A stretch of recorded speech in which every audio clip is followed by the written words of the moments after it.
عقل مندوں کے لیے ایک زبردست مثال. ہم تربوز خریدتے ہیں, واٹر میلن, مثال کے طور پہ 5 کلو کا ایک تربوز ہم نے خریدا, اور جب اسے کھانے لگتے ہیں تو پہلے اس کا چھلکا اتارتے ہیں نا. 5 کلو میں سے کم از کم 1 کلو کا تو چھلکا نکل جاتا ہوگا, یعنی آلموسٹ 20%, 20% تو کم ہو جاتا ہے.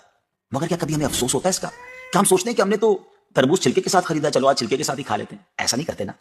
اچھا, ہم چکن بھی تو خریدتے ہیں, زندہ ثابت, اسی کو تولتے ہیں, تلواتے ہیں, پیسے دیتے ہیں, مگر جب کھانے کی باری آتی ہے, پکانے کی باری آتی ہے, تو اس کے بال, اس کی خال, اس کی آلائشیں نکل جاتی ہیں, تو ویٹ تو کم ہو جاتا ہے. مگر کبھی اس پر دکھ ہوتا ہے نہیں نا.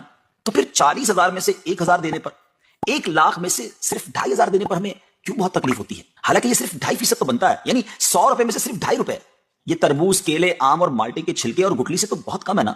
اسی تو زکات فرمایا گیا. ہاں, ایک اور بات, سال میں ایک ہی بار دینا ہوتا ہے. مالٹے کا, تربوز کا تو ہر بار چھلکا اتارنا ہوتا ہے نا. یہ 100 روپے میں سے 2.5 روپے یا 1 لاکھ میں سے 2,500 روپے سال میں ایک ہی بار دینا ہوتا ہے, اور اسی کو زکات کہا گیا. کیا برکت والا کام ہے یہ. مال بھی پاک, ایمان بھی